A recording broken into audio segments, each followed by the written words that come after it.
हर कोई कहता है कि शेर का बच्चा हमारे पास भी हो। दोस्त ये शेर है, कोई बिल्ली कुत्ता नहीं है जो आप घर में पाल दो या तोता नहीं है, शेर है। अस्सलाम वालेकुम। जानवर कहानी की टीम आपको खुशामदीद कहती है।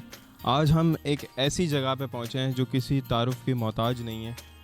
सोशल मीडिया पे जिसका धूम मचा हुआ है, जिस घर की वीडियोस वायरल हो रही है, एक ऐसा घर जिसके अंदर शेर, हिरन, नीलगाय, कछुए, मोर, बत्तखें और न जाने कौन कौन से जानवर जो है घर के अंदर शहर के बिल्कुल बीचों बीच में मौजूद है।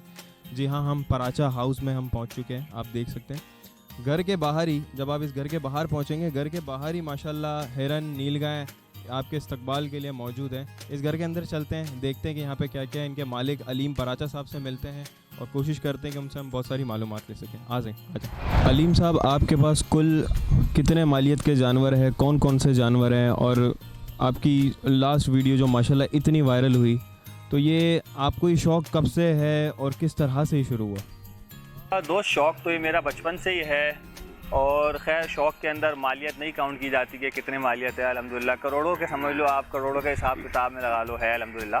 भाई शौक़ है, शौक़ में कोई मोल नहीं होता। बाकी जानवर तो अल्हम्दुलिल्लाह एक से बढ़कर एक ही अल्हम्दुलिल्लाह आप लोग देखते रहते हो।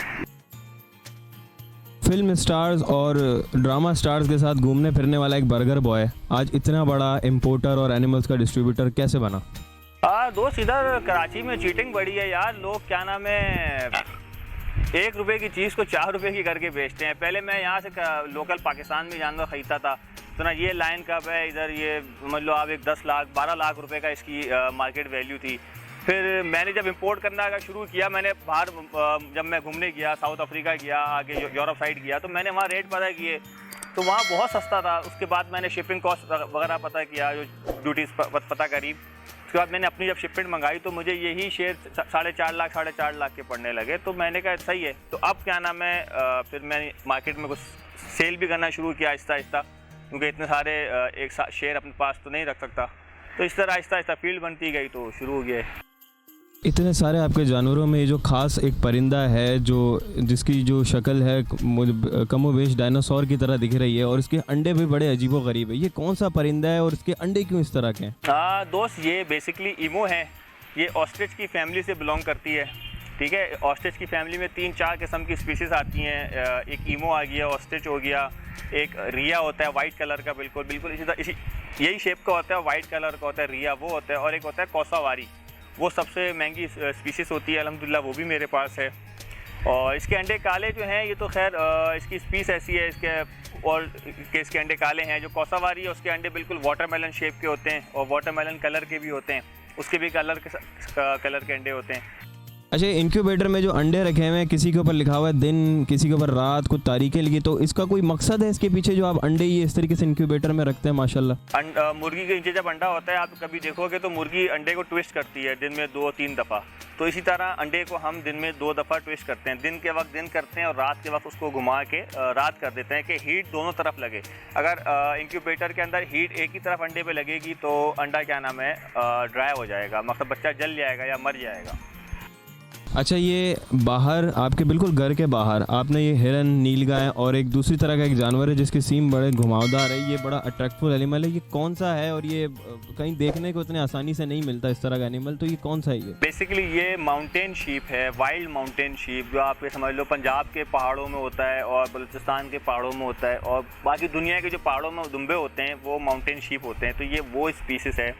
तो ये पाकिस्तानी माउंटेन शीप जिसे हम उड़ियाल कहते हैं, और बाहर के यूरोपियन माउंटेन शीप जिसे हम मफलून शीप कहते हैं, उनका मिक्सचर निकाला है। तो ये जब भी इतना बड़े साइज़ का बना है, वरना पाकिस्तानी उड़ियाल भी जो होता है वो काफ़ी साइज़ में छोटा होता है, और मफलून शीप के सिंग बड़े होते हैं और वो साइज़ में वो भी छोटा होता है। तो जब दोनों को मिक्सचर कराया तो उसके सिंग भी इतने बड़े निकले और बॉडी स्ट्रक्चर भी उसका इतना बड़ा निकला।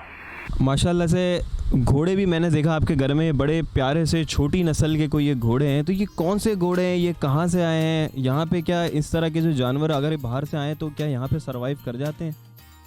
बिल्कुल, ये पोनी घोड़े हैं, मिनीचर कहलाते हैं। ये मैंने यूरोप से 2019 के दिसंबर के अंदर शिपमेंट मंगाई थी, तो वो अल्हम्दुलिल्लाह पूरी सेल करी थी। अब एक और शिपमेंट आनी है, लेकिन वो इस लॉकडाउन की नज़र हो गई, इस वजह से आ नहीं पा रही।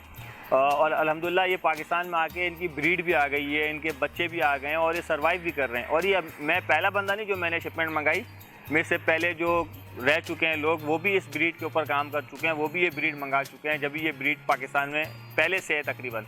और इसकी यहाँ बहुत अच्छी ब्रीडिंग हो रही है। अच्छा अलीम, एक और सवाल मेरा है, आधा सवाल तो पहले मैं कर चुका हूँ। आपने ये अपना बिज़नेस स्टार्ट कैसे किया? मतलब हर किसी की शुरुआत होती है, कहीं ना कहीं से कोई चीज़ मिलती है, उस पर बंदा आगे चलता है। फिर आपका ये स्टार्ट हुआ कैसे? मतलब देखिए, कोई आसान बात नहीं होती कि घर के अंदर एक एक वक्त के अंदर 6-6 शेर होना, 200-200 हिरन होना, तो कोई आम बात तो नहीं होती। आपने ये स्टार्ट लिया कहाँ से, कैसे हुआ आपका ये स्टार्ट? दोस्त 2002 के अंदर मैं पाकिस्तान ऑस्ट्रिच कंपनी है, उसने ऑस्ट्रिच इंट्रोड्यूस कराए थे, तो उसने उस वक्त बच्चे बेचे थे 12-12 हज़ार रुपये के। मैं उस वक्त बच्चे लेने गया, पहले मैं 2 लेके आया उनसे, वो बड़े अच्छे हेल्दी रहे। फिर मैं जाके उनसे इकट्ठा 10 बच्चे उठा के ले आया। अब वो 10 बच्चे उठा के लिए आया, वो देखते ही देखते एक महीने में ना वो 1 फीट की उनकी हाइट निकलने लगी। 2002 की बात कर रहा हूँ। और वो देखते देखते 5 से 6 महीने में 6-6 फीट के हो गए कि पूरी जगह घर में ख़त्म हो गई थी। अब करें क्या? अब मैंने 12-12 हज़ार के बच्चे लिए थे और उन वक्त मैंने वो बच्चे बेचे फिर 80-80 हज़ार रुपये का पेयर, मतलब 40 हज़ार रुपये का बच्चा बेचा 6 महीने के अंदर। मतलब 6 महीने में मैंने कोई 28,000-30 हज़ार रुपये प्रॉफिट कमाया एक पीस पे। मैंने कहा कारोबार भी अच्छा है, शौक़ भी अच्छा है, और जो मेरे 2-3 पीस थे मुझे वो फ्री पड़ गए। तो इस तरह वहाँ से मेरा शुरू हुआ। उसके बाद फिर मैंने यहाँ से कुछ डियर वगैरह ख़रीदे, इंपोर्ट हुए हुए डियर ख़रीद के रखे, उसकी ब्रीड कराई, उसकी भी माशाल्लाह अच्छी ब्रीड शुरू हो गई मेरे पास। तो फिर वो काफ़ी क्वांटिटी में जब हो गए तो उनको भी भाई फिर सेल किया। तो मैंने कहा ये भी अच्छा बिज़नेस है। जब मैंने यहाँ से ख़रीदा उस वक्त वो फेलो डियर इधर पाकिस्तान में तकरीबन 1,70,000 रुपये की फ़ीमेल थी। जब मैं बाहर यूरोप साइड पे गया, मैंने वहाँ से कैलकुलेशन लगाई अपने हिसाब से कितने की पड़नी चाहिए, तो मेरे को वहाँ से पड़ रही थी कोई लाख रुपए की, और यहाँ पे 1,70,000 रुपये की थी। तो मैंने मंगाई, फिर अपना खर्चा वर्चा निकाल के 1,25,000 रुपये के रेट के हिसाब से मैंने वो फेलो डियर बेचना शुरू किए। मंगाई, पहली शिपमेंट मेरी जो मंगाई मैंने बाहर से वो फेलो डियर की मंगाई, तो वो बेची। तो इस तरह नाम भी बन गया कि जो एक बाज़ार में एक चीज़ 1,70,000-80,000 रुपये की है, कोई 2 लाख की बेच रहा है, आप वो 1.25 लाख रुपये की बेच रहे हो। तो मार्केट में नाम बनते गया, तो फिर लोग कहते हैं ये मंगाओ, उस हिसाब से चल के यहाँ तक पहुँच गए। अच्छा, बंदरों में भी आपके पास ये छोटी नस्ल के जो ये बंदर हैं, इनको क्या कहते हैं, ये किस तरीके से ये रहते हैं, क्या खाते हैं? क्योंकि ये दिखने में बंदर कम और कोई गुलहरी टाइप का जानवर ज़्यादा लगता है। बेसिकली दोस्त ये हैं marmoset monkey, world smallest breed of monkey. इसे दुनिया में लोग पॉकेट मंकी के नाम से भी जानते हैं। और इसके बच्चे जो होते हैं वो फिंगर मंकी के नाम से जाने जाते हैं, जिनके बच्चे पूरे आपके फिंगर में आ जाएंगे। मतलब इतना छोटा बच्चा जेब में भी रख के, जी जेब में भी रख के घूम सकते हो। इसका जो टोटल वेट होता है वो अराउंड 300 to 360 ग्राम्स होता है। ठीक है, पूरे मैच्योर पीस का वेट बता रहा हूँ आपको, ग्राम्स में इसका वेट, ग्राम्स में, नॉट किलो। और ½ kg भी नहीं, ½ kg से भी कम इसका वेट होता है। तो ये होते हैं। तो ये भी मैंने मंगाए थे माशाल्लाह काफ़ी सारे, अभी भी आप देख सकते हो एक पेयर मेरे पास है इसका। तो ये तो खैर आते जाते रहते हैं। अच्छा, माशाल्लाह से ये शेर आपके साथ इस तरीके से बैठे हैं, अभी आपने इनको पकड़ा हुआ नहीं है, ना कोई आपने चेन इनकी टाइट की हुई है, इसके बावजूद भी ये घूमते फिरते हुए आपके पास आके ये सो गए हैं।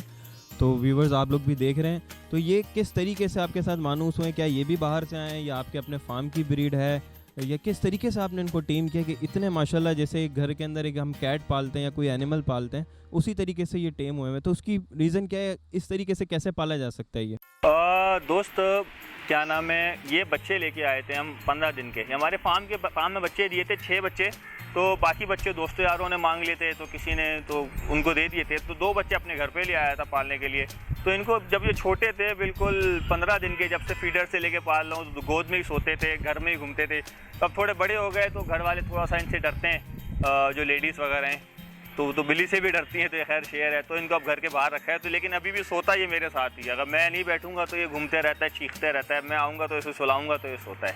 तो ये खैर चलता रहता है। 1000 से ज़्यादा आपने कबूतर इंपोर्ट करवाए सिर्फ कुछ ही हफ्तों के दौरान, तो कैसा फीडबैक रहा आपके? इतने नायाब नस्ल के कबूतर मैं यहाँ पे देख रहा हूँ, ये किसी के सर पे ताज है, किसी के इतने अच्छे फैदर्स हैं, तो ये कहाँ से इंपोर्ट हुआ है? और क्या यहाँ पे इतने ज़्यादा शौकीन है कबूतरों के कि आपका माशाल्लाह से चंद ही हफ्तों में 1000 कबूतर आपने इंपोर्ट करवा के सेल भी कर दिया? दोस्त बिल्कुल है। अगर आपको मार्केट पता हो, मार्केट में क्या चीज़ ट्रेंडिंग पर है, अगर मैं इंपोर्ट ना करूं तो जो एक कबूतर का पेयर अगर आपको 70,000 80,000 का मिल रहा है तो वो प्राइस उसकी 70-80 हज़ार ही है और बढ़ती रहेगी। तो मैं वही चीज़ इंपोर्ट करने के बाद आपको 30,000 35,000 रुपये में मार्केट में वो चीज़ सेल करता हूँ। तो वो जितने भी होते हैं वो कहते हैं हमें दो। जो आपको पता है एक चीज़ 70-80 हज़ार की आपको 35,000 30,000 में पेयर मिले तो आप फ़ौरन ले लोगे। तो वो मैं चीज़ मंगा के उतने की सेल करता हूँ और उनसे अच्छी क्वालिटी की, क्योंकि उनकी तो एक लोकल ब्रीड है और मेरे जो हैं वो यूरोपियन ब्लड लाइन और यूरोपियन रिंग बर्ड्स हैं कि आप बता सकते हो, प्रूव होता है उनकी पाँव में रिंग होता है कि ये बाहर से इम्पोर्ट हुए हुए बच्चे हैं। तो वो उससे अच्छी प्राइस में बिकते हैं। तो जो चीज़ डिमांड में है मैं वही मंगाता हूँ। अच्छा, आपने घर के अंदर ही माशाल्लाह इतना प्यारा ये मिनी ज़ू बनाया हुआ है। आपके घर वालों का इसके अंदर क्या रिएक्शन है? वो किस तरीके से आपके साथ हैं और किस तरीके से वो आपको जो है वो इसके बारे में हैंडल करते हैं, ट्रीट करते हैं? दोस्त, मेरे फादर का ही शौक़ था बेसिकली ये। शुरू से मेरे फादर का शौक़ था। जब मैं छोटा था तो मेरे फादर को शौक़ था, वो पालते थे, वो मुर्गियाँ लेके आते थे, मोर लेके आते थे, चकोर वगैरह, और पालता मैं था उनके मखद साथ में लगे रहता था। कबूतर हो गए, कबूतरबाजी भी बचपन में बड़ी की है। तो ये तो खैर बचपन से ही चलता रहता है। तो फादर साहब का मेरे इसमें हाथ बहुत ज़्यादा अल्हम्दुलिल्लाह मेरे सर पर है। जब भी आप घर में ये सब चीज़ें मुझे देखने को मिलती हैं, वरना कौन पेरेंट्स घर में ये सब रखने को अलाउ करेंगे। अच्छा अलीम साहब, इतने सारे जानवरों में से कौन सा ऐसा जानवर है जो आपको पर्सनली दिल के बहुत ज़्यादा करीब है? यानी कोई ऐसा एक जानवर होगा ना जो आपके दिल के बहुत ज़्यादा करीब होगा, आपको पर्सनली सबसे ज़्यादा अच्छा लगता होगा यार सारे एनिमल्स हैं मगर ये मुझे बहुत खास मेरा एक पेट है। दोस्त, वैसे तो सारे जानवर ही मेरे दिल के करीब हैं। मेरा कोई ऐसा जानवर नहीं जो मैं जिसको ख़ास करूं। जिस तरह एक माँ होती है, आप उससे किसी को पूछोगे उसका कौन सा बेटा सबसे अच्छा है तो वो कभी भी किसी का नाम नहीं लेगी। सारे एक से बढ़कर एक है अल्हम्दुलिल्लाह। आप जिसको प्यार दो वो आपको रिटर्न में प्यार देती है। बस तो यार जिसके साथ टाइम गुजरते रहे तो उसी के साथ उतना ही होता है। अच्छा, ये शेर जो है इस वक्त ये आपके साथ इस तरीके से बैठे हुए हैं, खेल रहे हैं, तो ये रोज़ का आपका रूटीन है इनके साथ इसी तरीके से बैठना और खेलना? या हर जानवर को डेली कुछ ना कुछ टाइम देते हैं। नहीं दे पाते तो क्या नाम है, लड़कों को कहते हैं आके उतना ही जितना हम खेलते हैं उस तरह इनके साथ खेलो, क्योंकि ये जानवर मांगते हैं, प्यार मांगते हैं। ये इनकी नेचर के अंदर है। इनको अगर प्यार नहीं दोगे तो ये उदास होना शुरू हो जाते हैं और वीक होना शुरू हो जाते हैं। अच्छा व्यूवर्स, जानवर जो है वो अपनी जान वार देता है, इसीलिए शायद उसे जानवर कहा जाता है। इस चीज़ की मिसाल जो है वो पराचा हाउस आपके सामने है। आप देख सकते हैं कि यहाँ पे कितने अच्छे पेट्स यहाँ पे मौजूद है, किस तरीके से उनकी केयर की जाती है, किस तरीके से उनको रखा जाता है। तो अलीम पराचा साहब का हम शुक्र अदा करते हैं अभी कि उन्होंने जो है हमें इतना अपना कीमती वक्त दिया। सर आपका बहुत बहुत शुक्रिया, आपने हमारे व्यूवर्स को टाइम दिया। सेकंड चीज़, कोई ऐसा मैसेज जो आप देना चाहते हैं लोगों को जो आपको देखते हैं? साथ ही एक लास्ट वीडियो आपकी इतनी ज़्यादा वायरल हुई तो उसके बारे में बताएं कि यहाँ पे क्या लोग आपको अप्रोच करके पहुँचते, जैसे हम भी आपके मोहल्ले में ढूंढते हुए हमें आप यहाँ तक आपके घर के पहुँचे, तो आपका घर बहुत मशहूर है, हर किसी को आपके घर का पता है। तो आप क्या कहते हैं कि यहाँ पे लोग आपके पास आते हैं आमतौर पे या आप इनवाइट करते हैं लोगों को? हाँ दोस्त, आपका पहला सवाल के कोई मैसेज देना चाहूँगा। दोस्त, हर कोई शेर देखता है, हर कोई कहता है कि शेर का बच्चा हमारे पास भी हो। दोस्त, ये शेर है, कोई बिल्ली कुत्ता नहीं है जो आप घर में पाल दो या तोता नहीं है। शेर है, इसको पालने के लिए सरकारी इदारों से, आपको वाइल्ड लाइफ डिपार्टमेंट से आपको इजाज़तनामा लेना पड़ता है। आपके पास इतना बजट हो कि आप उसे खिला सको, इतना बड़ा केज हो, इतनी बड़ी जगह हो, इसको आप रख सको। ये शेर है, इसकी डेली की खुराक ही कम से कम 2-2 हज़ार रुपये है दोस्त। तो ये महंगा शौक है और उसके अलावा ये वाइल्ड शौक है। अगर आप इसको काबू कर सकते हो, अगर इसको आप संभाल सकते हो, इसके माइंड को रीच कर सकते हो कि कब ये अटैक करने के मूड में और कब ये खेलने के मूड में, तो आप इसे पाल सकते हो। और आपको नहीं पता है कि कब खेलना चाह रहा है और कब मारना, तो ये आपके किसी काम का भी नहीं है और आप इसे कैदी बना के रखोगे। तो खैर, जानवर भी एक प्यार मांगने वाली चीज़ है, इसकी शौक से रखोगे। और बाकी यार, वीडियो तो वायरल मेरी पहले भी काफ़ी होती रहती हैं और ये ज़्यादा ही वायरल हो गई, तो मुझे अब काफ़ी लोग बाहर से फ़ोन करते आते रहते हैं। लेकिन अभी दोस्त कोशिश करो कि आओ तो बाहर मेरे काफ़ी जानवर हैं, वो देख लो। घर में ना आओ क्योंकि वायरस चल रहा है और मेरे घर में मेरे अपने बच्चे भी हैं, जानवर भी हैं। अल्लाह ना करे कोई एक बंदा भी जिसको नहीं पता हो वो इन्फेक्टेड है, मैं नहीं कह रहा जानबूझ के आएगा, नहीं पता वो इन्फेक्टेड हो, वो आ जाए और अल्लाह ना करे वायरस हो जाए तो और कोई आए, जानवरों के ऊपर मुसीबत आ जाए तो। अच्छा, कोरोना वायरस जो है आपको लगता है कि वो जानवरों से फैल रहा है और क्या जानवर भी इसका शिकार हो सकते हैं? दोस्त, मेरे हिसाब तक तो पॉसिबल नहीं है ये, लेकिन हाँ मैंने एक आध जगह पढ़ा है कि किसी ज़ू के अंदर एक टाइगर को कोरोना हो गया, लेकिन कोई कंफर्मेशन नहीं है इस बात को। लेकिन ना अभी तक मैंने कोई ऐसा सुना कि ऐसे किसी कुत्ते या बिल्ली को कोरोना हुआ है। अल्लाह बेहतर जाने इसके बीमारी के बारे में, ख़ुद किसी को इतनी नॉलेज नहीं मुझे क्या होगी यार। सर आपका बहुत बहुत शुक्रिया, आपने हमें वक्त दिया अपना। और व्यूवर्स प्लीज़ हमारे पेज को फॉलो करें, हमारी वेबसाइट पे विज़िट करें और इसी तरह की वीडियोस अगर आप और देखना चाहते हैं तो हमारे यूट्यूब चैनल को सब्सक्राइब करें। बहुत बहुत शुक्रिया आपका।